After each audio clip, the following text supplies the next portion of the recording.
Bonjour à tous, bienvenue sur Vite TV. Je suis vraiment très excitée au moment où je fais cette vidéo. Je voudrais simplement partager un petit témoignage avec vous.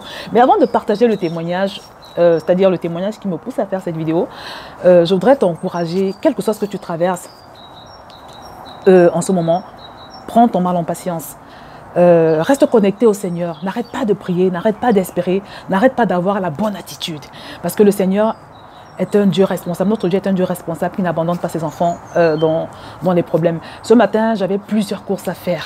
J'avais vraiment plusieurs courses à faire et après, j'avais un rendez-vous à 11 h. Donc, ça m'a poussé à faire preuve vraiment de, comment je vais dire, d'agilité, de sagesse dans la manière d'organiser mon programme. Et par la grâce de Dieu, j'ai pu faire toutes les choses indispensables, les rendez-vous indispensables que j'avais avant de me rendre chez la coiffeuse à 11 h.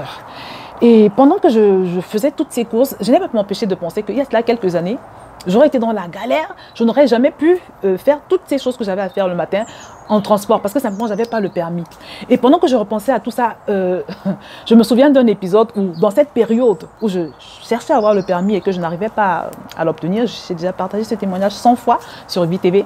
Donc, pendant que je cherchais à avoir le permis et que je n'arrivais pas à l'obtenir, un jour, je me rappelle que j'ai fait une chute dans les escaliers de mon immeuble à l'époque, là où j'habitais. J'ai donc fait une chute. Et s'il vous plaît, j'avais 8 mois de grossesse. J'avais 8 mois de grossesse et j'étais avec ma fille. Ma fille, elle était encore bébé, elle avait 1 an et quelques. Elle était dans la poussette, elle avait 1 an et demi par là. Et moi, j'avais 8 mois de grossesse. Donc, j'ai voulu porter la poussette pour descendre, parce qu'il n'y avait pas d'ascenseur dans cet immeuble. Donc, je ne sais pas ce qui s'est passé, mais je suis tombée dans les escaliers. Ma fille aussi est tombée, la poussette a roulé et s'est retrouvée en bas de l'escalier. Moi aussi, je suis tombée avec mon gros ventre et tout. Je vous assure, j'ai vécu des choses. Donc, je repense à tout ça. Et ce matin, quand je bénissais le nom du Seigneur, vraiment de pouvoir enfin avoir la possibilité de me mouvoir librement, sans être obligée de galérer avec les transports. Parce que parmi les courses que j'avais à faire, je devais accompagner ma fille à la journée défense et citoyenneté. C'était très tôt ce matin à Paris. Et je me disais, aujourd'hui, quand j'ai des courses à faire avec les enfants, je peux les conduire. Parce que le Seigneur m'a enfin permis d'avoir le permis de conduire pour lequel j'ai tant souffert. Et grâce au fait que je puisse avoir et le permis et la voiture, j'ai également pu faire toutes les courses que je devais faire, les choses urgentes que je devais faire avant de me rendre chez la coiffeuse. Je pensais donc à tout ça et je me disais, il y a quelques années de cela, j'étais dans la tristesse, une tristesse vraiment profonde parce que je n'arrivais pas à avoir ce permis. Et je n'arrivais pas à avoir le permis, pourquoi? Parce qu'il y avait une forteresse de peur dans ma vie. J'avais peur de tout en fait. Et non seulement il y avait donc ce problème de peur qui m'empêchait d'avoir le permis, mais la conséquence c'est que je n'arrivais pas, j'avais vraiment beaucoup de mal, c'était très pénible. Je vous dis, j'ai fait une chute dans les escaliers ce jour-là, ça aurait pu très mal se passer. Ça aurait pu très mal se passer. Et ce n'était pas la seule fois où j'étais tombée. Je me rappelle qu'une autre fois en descendant du bus également, je descendais en reculant et puis je suis tombée les 4 pattes en l'air. Je suis tombée les 4 pattes en l'air, la poussette aussi était tombée. Mais il n'y avait pas eu de dommages, à part vraiment là en barra, parce que tomber comme ça devant tout le monde, c'est vraiment pas voilà, c'est pas du tout quelque chose qu'on souhaite vivre.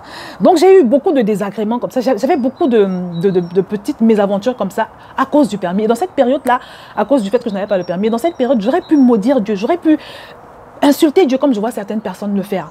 Mais j'ai gardé mon calme. J'ai continué à espérer en Dieu jusqu'à ce qu'il me révèle le problème derrière mon blocage. Parce que le blocage, en fait, c'était qu'il y avait une forteresse de peur dans ma vie. Jusqu'à ce qu'un jour, le Seigneur me dise que « Josiane, de quoi as-tu peur? Tu as peur de quoi, au fait?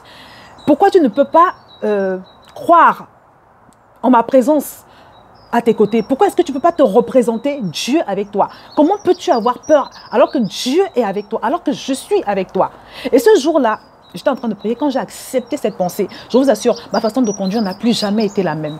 Et j'étais allée de gloire en gloire en termes de conduite jusqu'à avoir mon permis. Donc le Seigneur m'avait délivré dans la prière. Et je voudrais te dire aujourd'hui que je ne sais pas ce que tu traverses, mais sache que le Seigneur va te délivrer. Prends ton mal en patience. Même si c'est difficile, sache que Dieu est avec toi dans cette épreuve. Il te soutient. La preuve, c'est que quand j'avais fait ma chute dans les escaliers, j'aurais pu me faire très mal. J'avais eu 8 mois de grossesse. C'est dangereux pour une femme enceinte de tomber, de faire même une petite chute. Mais là, pour moi, c'était une chute assez grave. Donc, le Seigneur a été avec moi. Et quand je repensais à ça ce matin, je me disais, en fait, même quand on passe par des difficultés, en attendant que le Seigneur nous sorte de cette difficulté, il nous soutient. Ma fille n'avait rien eu. Elle n'avait rien eu.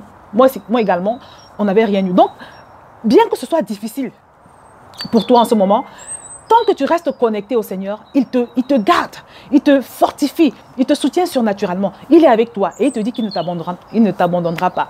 Donc ça, c'est vraiment la première chose que j'ai à cœur de te dire. Et n'oublie pas de passer du temps dans sa présence, parce que c'est quand tu vas passer du temps dans sa présence qu'il va te révéler la source de ce problème que tu traverses et la solution. Pour mon cas, j'étais coincée, je n'arrivais pas à faire mes heures de conduite, je n'arrivais pas à avancer dans mes heures de conduite parce qu'il y avait une forteresse de peur. Et quand le Seigneur m'a révélé que c'était une forteresse dans ma vie, en même temps, il m'a dit qu'il fallait que je regarde à lui, que je sois consciente de sa présence à mes côtés. Et quand j'ai accepté cette parole et que j'ai commencé à manifester la conscience de Dieu, ma façon de conduire a complètement changé. J'avais plus d'assurance. Je n'avais plus peur. Parce qu'en fait, dès lors que tu commences à te dire que, mais en fait, Dieu est avec moi, il y a quelque chose en toi qui te dit, mais pourquoi as-tu peur? Et puis de toutes les façons, dès que tu te représentes Dieu à tes côtés, tu cesses d'avoir peur. Donc Dieu m'avait donné la solution. Et c'est comme ça que j'avais pu résoudre ce problème de permis que je n'arrivais pas à avoir. Et aujourd'hui, je repense à ça avec beaucoup de reconnaissance. Et vraiment, sache que de toutes les manières, c'est ce qui va se passer avec toi. Tu vas vivre la même chose. D'ici quelques années, quand tu vas repenser à ce que tu traverses aujourd'hui, tu diras, Seigneur, je te remercie de m'avoir fait passer cette épreuve. Et je te remercie de m'avoir fortifié, d'avoir été avec moi pendant cette épreuve. Donc, c'est la première chose que je voulais partager avec vous. La deuxième chose, vraiment, la deuxième petite exhortation, c'est vraiment, mes frères, mes bien-aimés, soyez toujours conduits par le Saint-Esprit. Je n'arrêterai pas de le dire. Parce que ce que j'ai vécu ce matin, c'était c'était extraordinaire. Donc, je vous ai dit que j'avais rendez-vous chez la coiffeuse à 11 h. Alors, ça faisait 3 semaines que je priais parce que je voulais que le Seigneur me conduise vers une nouvelle coiffeuse, en fait. Parce que mon ancienne coiffeuse habite très loin. J'ai déménagé et depuis que j'ai déménagé, c'est compliqué. À chaque fois qu'il faut que je me rende dans cette ville, je mets au moins 1h20 ou 1h30 de trajet. Et quand c'est vraiment bouché, tu peux mettre facilement 2 heures. Et je commençais à trouver que c'était trop, en fait, de faire tout ce trajet juste pour me coiffer. Donc, ça fait 3 semaines que je prie parce que vraiment, j'ai demandé au Seigneur de m'aider. Je lui ai dit, vraiment, aide-moi, conduis-moi vers la bonne coiffeuse. J'ai envie de me stabiliser, voilà. Donc, je fais la prière. Et entre-temps, j'ai passé quelques coups de fil à des coiffeuses, vraiment, que j'avais... qui m'avaient coiffé de manière ponctuelle comme ça. Il y en a une qui n'a pas répondu, l'autre n'était pas disponible.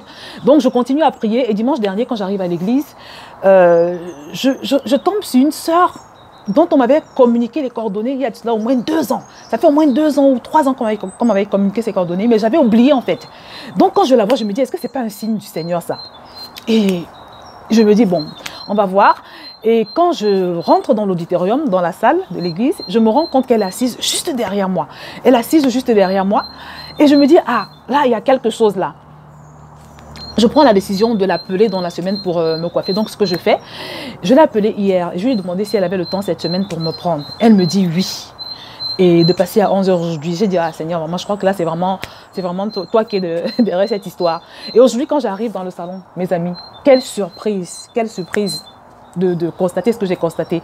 En fait, je me suis rendu compte que la bien-aimée, elle a un sens de l'excellence, vraiment que je ne peux même pas décrire en fait. D'abord, le salon était tellement bien aménagé, le salon était luxueux. Elle a fait des efforts vraiment en termes de décoration, elle a fait des efforts en termes d'aménagement. Et la personne qui m'a accueillie, l'une des personnes avec qui elle travaille, qui m'a accueillie, elle était tellement excellente également, elle également.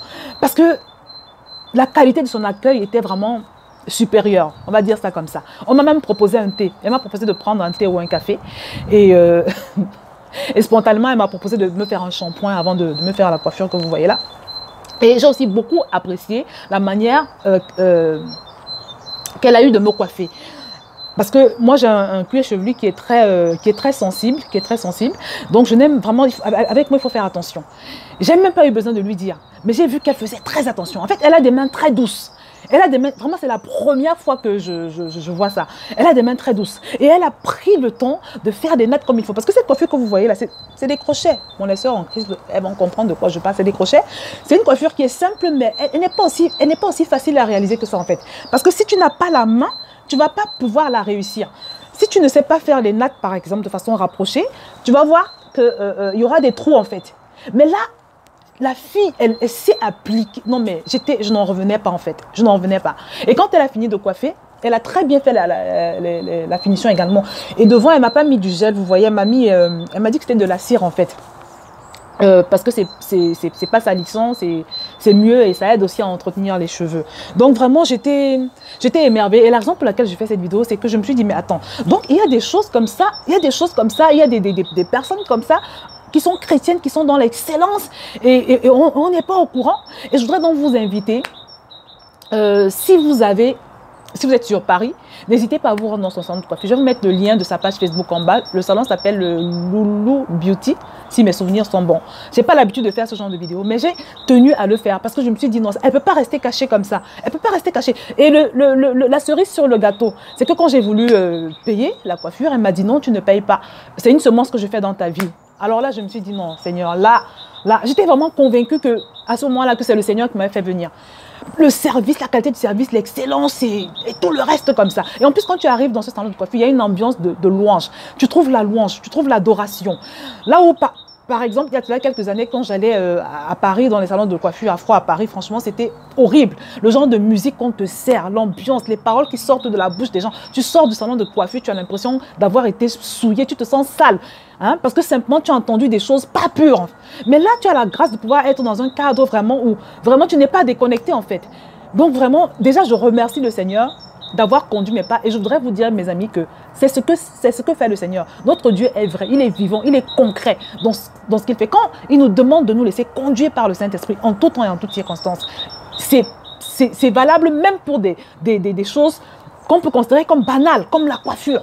Tu vois? Parce que quand tu veux choisir un médecin, tu veux choisir, je sais pas, une salle de sport, tu veux choisir autre chose, il faut toujours prendre la peine de demander au Seigneur. Parce que quand c'est le Seigneur qui te conduit, tu trouves l'excellence. Quand c'est le Seigneur qui te conduit, tu es béni. Vous voyez, ça aussi, c'est même d'abord pour cette raison que je fais cette vidéo.